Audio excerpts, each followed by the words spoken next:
Bonjour à tous, la période de Noël est arrivée. Profitez d'un code de réduction spécial Noël et offrez à vos amis ou à vous-même un superbe sticker en cliquant sur le lien dans la description. Lorsqu'on parle de voiture japonaise, le nom de Toyota Supra vient forcément en tête. Elle a marqué les esprits par son moteur, sa plateforme et l'aura qu'elle dégageait.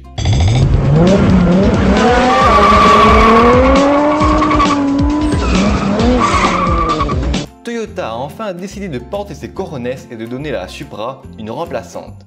Voyons ensemble ce à quoi nous pouvons nous attendre avec cette Supra 2.0. Son moteur. Les rumeurs disent que la Supra Mark V sera disponible en 3 versions. Une entrée de gamme avec un 4 cylindres 2 litres, une version motorisée par un 6 cylindres en ligne BMW et une version hybride propulsée par un V6 biturbo d'origine Lexus. La version la plus puissante développerait 500 poneys pour un 0 à 100 en moins de 5 secondes et une pointe à 300 km/h. Rien n'est encore sûr, mais ce serait vraiment cool de la part de Toyota de respecter la mémoire de la Supra en proposant une version 6 cylindres. Son châssis. Toyota profite de l'alliance signée avec BMW en 2012 pour utiliser l'un de leurs châssis. Vous avez sûrement vu le magnifique prototype de la Z4 Roadster, et c'est ce châssis qu'utilisera la Supra.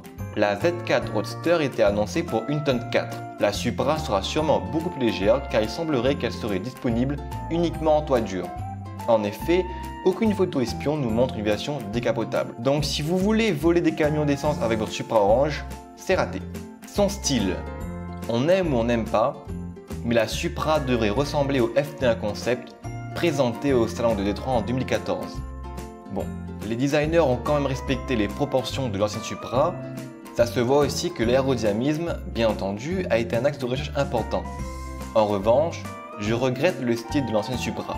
Je suis peut-être vieux jeu, mais bon, c'est comme ça.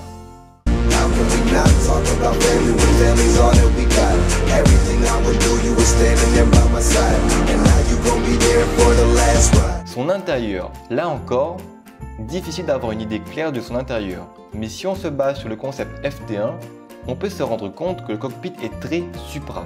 Je m'explique. On retrouve un cockpit orienté essentiellement sur le conducteur. On retrouve la ligne caractéristique de la planche de bord de la Supra. Une planche de bord qui vient, entre guillemets, s'enrouler autour du pilote. Son prix et sa date de sortie.